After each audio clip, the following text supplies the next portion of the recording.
welcome to yet another edition of the Full Force News Burst, brought to you by GeneralsJoes Reborn.com, with me as your host, Chris Cake Pies McLeod, aka Diagnostic 80, because it rhymes with Snake Eyes. Joining me today to talk about the brand new Snake Eyes G.I. Joe Origins logo and name reveal and multiple other stories is Justin GeneralsJoes Origins Bell. So without further ado, let's get stuck into this ridiculously large news burst. I've often been called ridiculously large. That not by me. Earlier today, Paramount Pictures posted some images on their Facebook page that included cast and crew photos from a ceremony in Japan and a first look at the new movie logo. The logo shows a scratch-style bloody Arashikage symbol in red behind the letters that separate the two words, and features G.I. Joe Origins in a smaller white font at the bottom right of the logo, which is the first time this has been mentioned as part of the film's title. Interestingly, this part of the logo utilises the same font as the last two live-action G.I. Joe movies.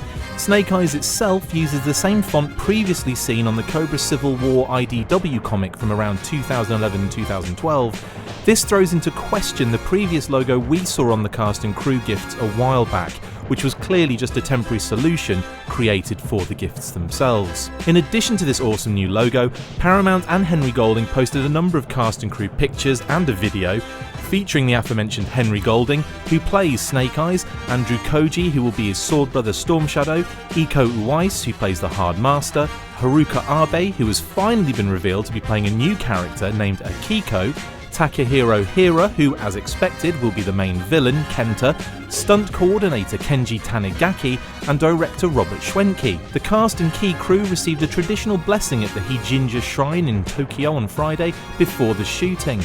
As well as all that, the Japanese website has launched, titled G.I. Joe Jet Black Snake Eyes, love that, and will be updated from time to time with news, images and videos. And just when you thought that was it for the news, Henry Golding goes ahead and reveals that this will be the first of many films in a series when he chatted to the Toy Book about the movie, saying, "We're really starting a new timeline, a new franchise in the G.I. Joe universe. To kick it off with such a distinct and stylized film really sets the precedence for follow-up movies." Nice. So everything seems to be progressing as planned, and I fully expect even more news to start rolling in about the film and its characters over Toy Fair and shortly thereafter. Justin, wow. Firstly, how do you like the new logo? Oh, I think it's cool. I like it a lot. I mean, it's not revolutionary, but I like kind of the red style of the Arashikage symbol. Looks a little bit more organic. Yeah. Less like a symbol and kind of like a series of wounds or something like that. It's very cool. I think they did a good job. It's striking too. Yeah, interesting that they used fonts from previous things as well, isn't it? It's like it's quite funny to, like, when I first saw it, I instantly recognized it, and I was kind of like, I know that, and I couldn't put my finger on it until I did a quick snake, because I was thinking it's probably a comic that I've seen, and lo and behold, it was on that 2011-2012 Cobra Civil War stuff. Yep. Yeah, that's cool. I mean, it's a decent looking font and logo, so I mean, there's really no reason to deviate a whole lot from it, but yeah, it was interesting that they chose that kind of style choice that was used previously on IDW comics. And even, and during a lot of those IDW comics, it even has that kind of symbol separating the snake and the eyes as well. So, I mean, it's very much like how it was portrayed in the comic. And I suppose more importantly, we've got a full title now, and it's going to be called Snake Eyes G.I. Joe Origins. The Origins thing is a big clue, or a big part of the title, let alone like the logo. So there's a lot to unpack here. So that G.I. Joe Origins text is actually, the font is the original live action movie font. I mean, do you think it's interesting that they went with that instead of something like maybe new and fresh, or something, maybe more classic? But, I mean, I think I would have preferred a clean break and a new direction. But I mean, what about yourself in that sense? Yeah, it is curious.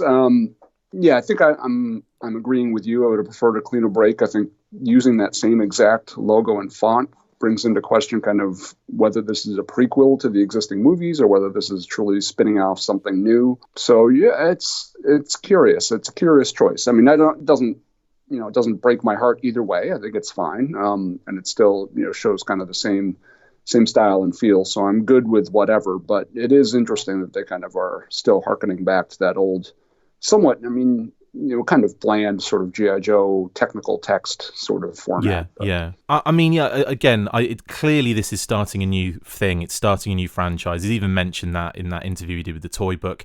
So, I mean, at least we're safe in the assumption that it's starting fresh. Yeah. Do you think there's a hint here that maybe we're looking at a new way of rolling out G.I. Joe in more of a Marvel Cinematic style, which we've discussed on previous shows? I think so, yeah. I mean, it certainly seems that way. They're obviously closely tying it into a G.I. Joe universe as a whole. I mean, time will really tell if, I don't really know if they're going to, do other individual movies and then kind of a group movie. Like if we're going to, after this movie, we're going to see like a Duke G.I. Joe Origins movie and then, yeah. or whatever. But Deadpool. I suspect, yeah.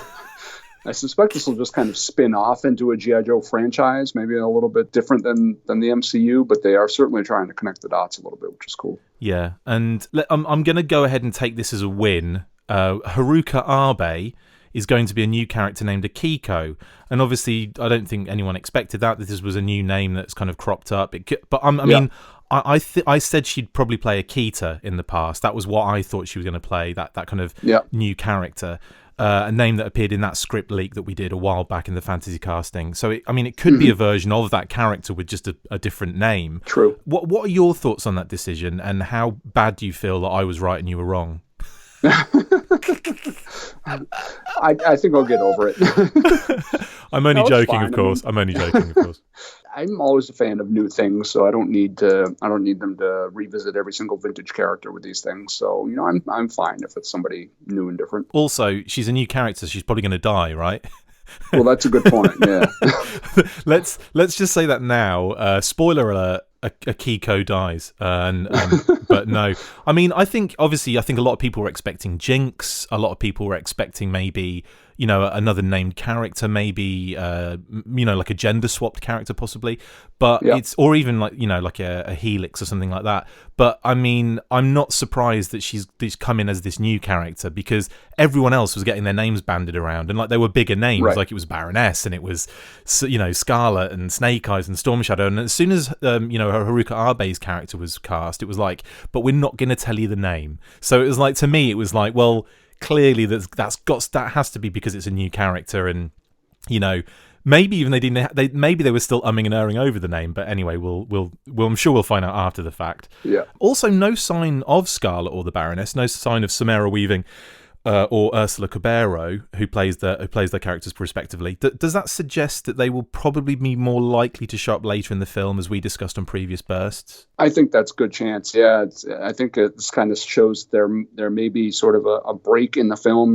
Some instances happening kind of in Japan, kind of more exploring his past, maybe some more current events, the stuff they shot in Vancouver, and maybe those are where the Baroness and Scarlet are going to appear. I think that's very cool. But yeah, that seems to indicate that. Although who knows, maybe they'll show up at some point. But yeah, it certainly seems to lean that way, which is cool. I like that idea. And obviously, the last couple of things we're going to talk about here, the Jet Black Snake Eyes official Japanese website. I love that they always over exaggerate some of the names, or at least in the translations as they come through, and it's so fun that it's like the Jet Black Snake Eyes website. I mean, who'd have thought that would have been the title of the website for the official Japanese movie of this awesome. Movie? So they're saying obviously on the website that Toei Pictures Japan will help produce the movie from the Japanese side. The filming is going to be taking place at Himeji, Osaka, and Ibaraki. I'm never going to get that word right. So there, and we knew of with the talk of the castles they were looking at as well, weren't we? When we were kind of going through those through that kind of site, and then it also promises high-speed Japanese action sequences with impressive Western CGI, and famous Japanese actress Eri Ishida will also be joining the cast from Japan. Who is she going to play? I don't know. That's a good question. But yeah, that is interesting. Like, I don't... And that just popped up, really, from me reading it for the first time in ages. That's quite interesting. We're getting some more cast coming through. Obviously, we're still in filming. They've started filming in Japan now, so...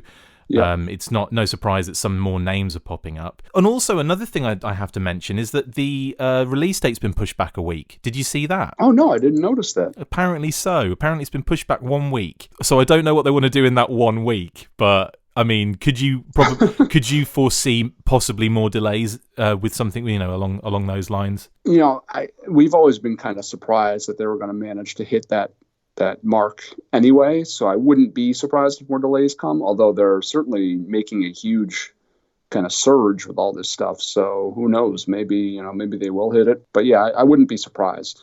I'll say that. I'll just say that. Let's just cover our bases. Yeah, well, tons and tons of stuff coming through about the Snake Eyes movie. Again, it all comes in, it's like London buses. You wait ages for nothing, and then like 17 of them arrive at once. So, I mean, again, like my excitement level is ramped up. It's very cool to start seeing official press release stuff, official images, official video. There's a lot of cool stuff coming through, and now I kind of feel like, okay, well, before it didn't feel as serious, and even when they were filming in Vancouver, I didn't feel like it was like serious, like this is the real deal. But now they're in Japan, it's like we're getting some like really like Paramount are posting stuff, all the actors and they're all posting stuff on their Instagram pages. So now it's like, okay, now we're getting somewhere. Yeah, exactly. Things really seem like they're coming together. We've got an official website now. We've got some, like I said, some Facebook updates, Instagram updates. It's really cool. Are you excited? I'm very excited. Yeah, I'm getting more and more excited all the time. Wet bells all around.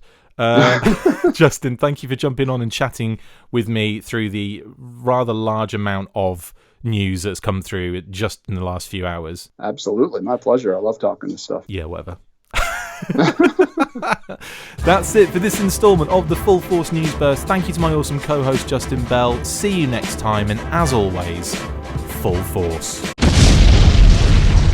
Make sure you get involved with the discussion by liking, sharing and commenting on these videos, and as always you can keep up with the show after listening by following on Twitter @The Full Force, liking the Facebook page facebook.com/The Full Force, and if you would like to contact the show you can message us on either of those platforms with feedback or questions.